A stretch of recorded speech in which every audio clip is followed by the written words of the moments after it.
English class. I am your Rakshita Miss. Okay students, in last class we have started the second unit, that is Uncle Cain at the Wicket. So which lesson we have started? We have come to know the new words of Uncle Cain at the Wicket. So which lesson? Uncle Cain at the Wicket.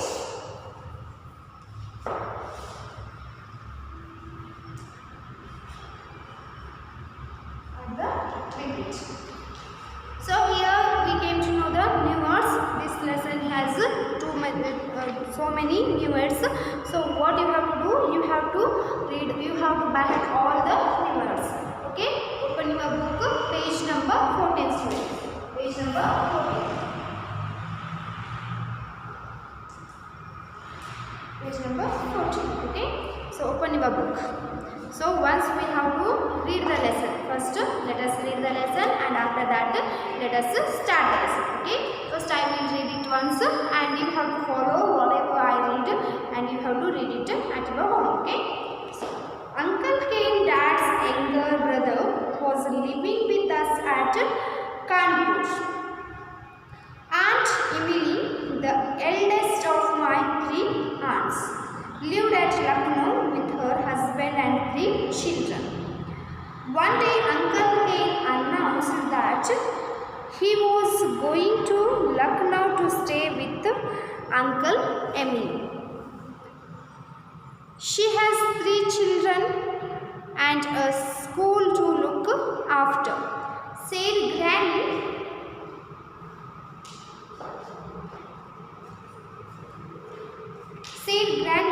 Don't stay there too long. She doesn't mind how long I stay, said Uncle Cain. Grimpily, and off he went. Uncle Cain's visit to Lucknow proved very interesting and memorable. We heard about it much later. When Uncle Cain got down at Lucknow railway station, a large crowd gathered around him. Everyone was waving at him and shouting words of welcome in Hindi, Urdu and English. Before Uncle Cain could make out what it was all about, his nickname was filled high with garlands of marigold. How could hardly open his mouth to say a word. A young man came forward and announced, "The Gomchi Cricketing Association welcomes you to the historical city of Lucknow." Then he quickly led Uncle Cain to a car that was waiting outside the station for them. Uncle Cain had no idea of where he was being taken and why he was being given such a VIP treatment. While he was yet wondering about all this, the car drew into the sports stadium. Only then did Uncle Cain realize that he was expected to play in a cricket match. What had happened was in fact like this. Bruce Hallam, the famous English cricketer, was touring India and had agreed to play in a charity match at Lucknow. The previous evening he was in Delhi and had gone to bed with an upset stomach. So he hadn't been able to catch the train. He had sent a message to the organizers of the match in Lucknow, but they didn't get it. The cricket fans of Lucknow had arrived at the station in droves to welcome the great cricketer. And by a strange coincidence, Uncle Kane looked a lot like Brucey Hallam. He even had a blade patch on the crown of his head. And he was wearing a blazer also. Hence all the confusion was created. Uncle Kane received a rousing reception and a magnificent breakfast at the stadium. Now he felt that it would be very unsporting on his part if he refused to play cricket for them. If I can hit a tennis ball, he mused, I ought to be able to hit a cricket ball also.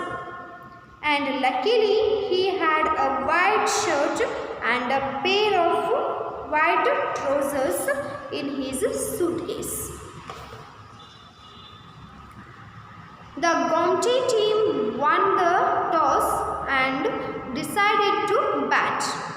Uncle Kane was expected to go in at number 3, Brucey Hallam's normal position. He soon found himself walking to the wicket. The first ball he received was short pitch. He was able to deal with it in tennis fashion. It went to the mid-wicket boundary. The crowd cheered lustily. The next ball hit Uncle Kane on the bat. He was right in front of his wicket. He should have been given out leg before wicket, but the umpire hesitated to raise his finger. After all, hundreds of people had paid a lot of money to see Brucey Hallam play, and it would be a shame to disappoint them. Not out, said the umpires. The third ball took the edge of Uncle Kane's bat and passed through the slips. It went to the third man boundary. Lovely shot, exclaimed an elderly gentleman in the pavilion. A classic late cut, said another. Uncle Kane had another 4 runs to his name. Then it was over, and the other batsman had to face the bowling. He took a run off the first ball and called for a second run. Uncle Kane thought 1 run was more than enough. But when the other batsman started running, he couldn't refuse to run. He was halfway down the pitch when a fielder hit the wicket. There could be no doubt this time Uncle Kane was run out.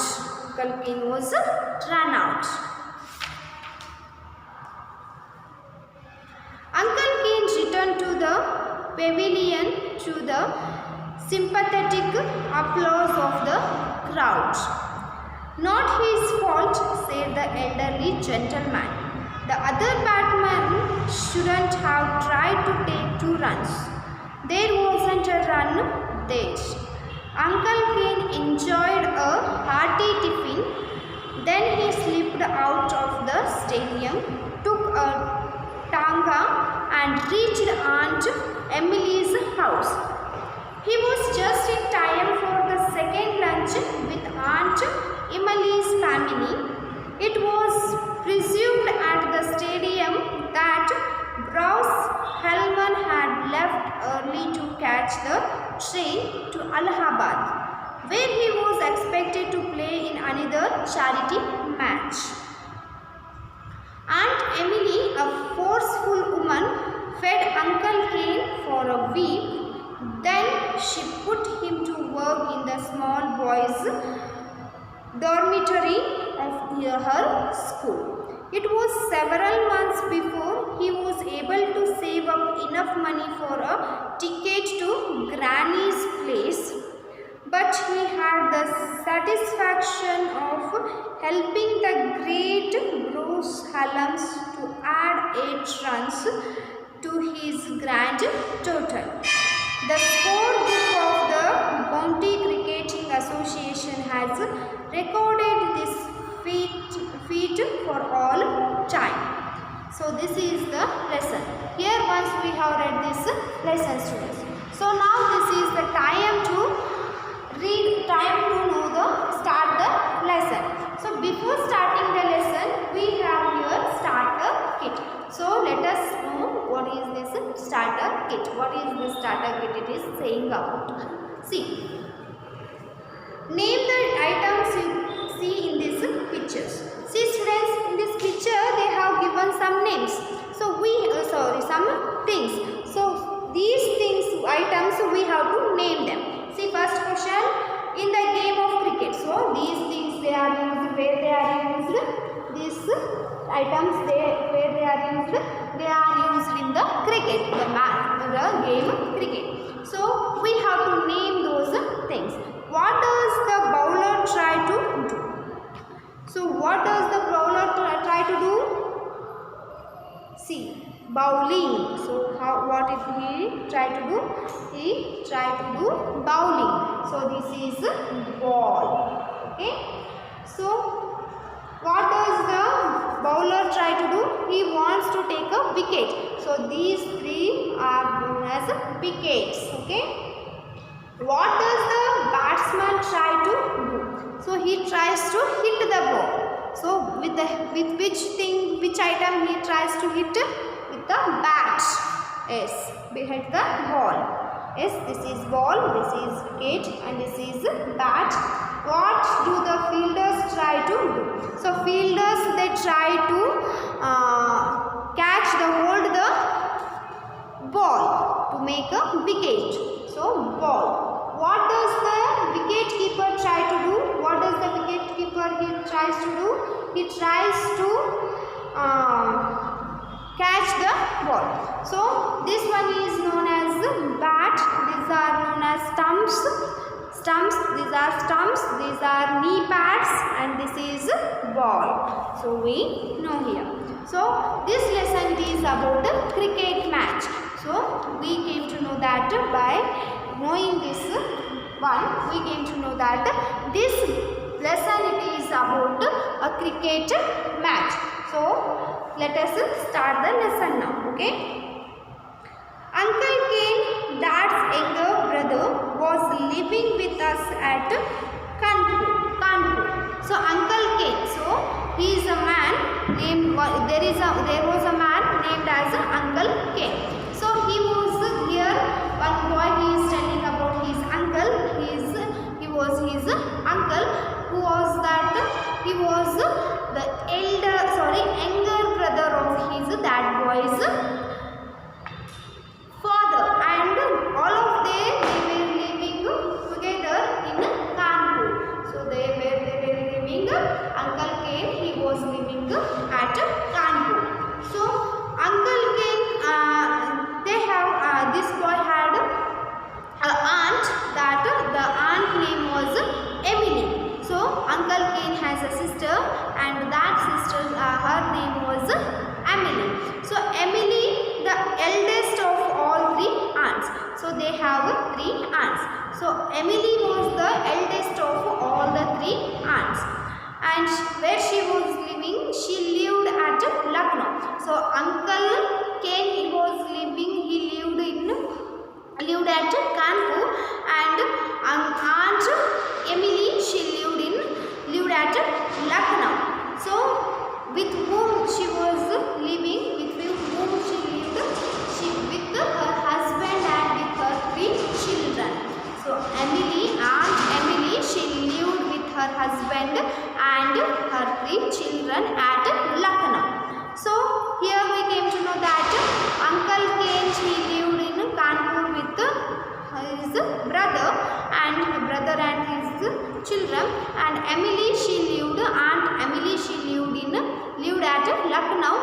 her husband and with her 3 children. So what happens here? One day, what happened? One day, Uncle Cain announced that he was going to Lucknow to stay with Aunt Emily. One day what happened? Uncle Cain, he was living in Kanpur. So now one day he announced that he was going to Lucknow to live. He announced that he was going to Lucknow to stay in the sense living, but not for the long time, for short time. But for him, he was going to stay in Lucknow with Aunt Emily, who was in the Lucknow. Aunt Emily was in the Lucknow. So he wanted to go to Aunt Emily. He wanted to stay there, and he wanted to meet Aunt Emily. So for that, one day Uncle Cain, he announced that he was going to stay at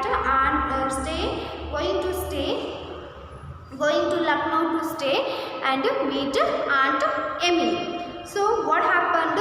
She has 3 children. As already we know, she lived with her husband and 3 children. She had how many children? She had 3 children. So she had 3 children, and with that she was running a school. So she was running a school to look after.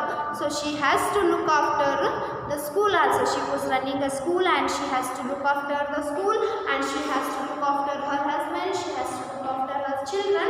So all those works are very difficult works to her. So now who is going to Lucknow? Now Uncle Cain is also going to Lucknow. So she has to take care of him also. So for that, Granny, what she says, Granny in the sense grandmother, she said that, so Uncle Cain, he was going to the Lucknow, no? So for that, to Uncle Cain, Granny, she told him that not to stay for long time there. So for long time he should not stay there. Why? Because she had too much of work to do. So if the Uncle Cain, he stays for long time, what happens? It will be trouble for Aunt Emily. So for that, Granny, she told Uncle Cain that not to stay for a long time in Lucknow. Why? Because Aunt Emily, she has to take care of her 3 children, and she has to take care of her school. So if the Uncle Cain, he stays for a long time, it will be trouble for her. So for that, she told him that not to stay for long time. So what happens next? What the Uncle Cain's reaction to this Granny's words, and had he gone to the Lucknow, and how long he stayed there, what happened there, we will see it in the next class. Okay students, you have to, here we came to know who is this Uncle Cain and where he lived, and who is this, where he lived, Uncle Cain at Kanpur, and Aunt Emily, she lived at Lucknow and stayed with her husband and 3 children. So now one day Uncle Cain announced that he was going to Lucknow to stay with Aunt Emily. So Aunt Emily, already she had 3 children, and she has to maintain, she has to look after her school, and now Uncle Cain is also going there. So for that, Granny, she told him that to not to stay for a long time. Why? Because it would be trouble for her. So this much we came to know in this class. So in next class, once we have read the lesson and we have done the starter kit, and we came to know who is Uncle Cain, who is Aunt Emily, and in next class we will come to know what does it mean, what happens next when Uncle Cain, had he gone to the Lucknow, and if he went there, what happened, and whatever happened, we will see it in the next class. Okay students, all of you should by heart the spellings. Okay, all of you, what you should do by heart the spellings. So spellings are very important. Okay, so So in next class I hope you all will do that. So in next class we will continue the class.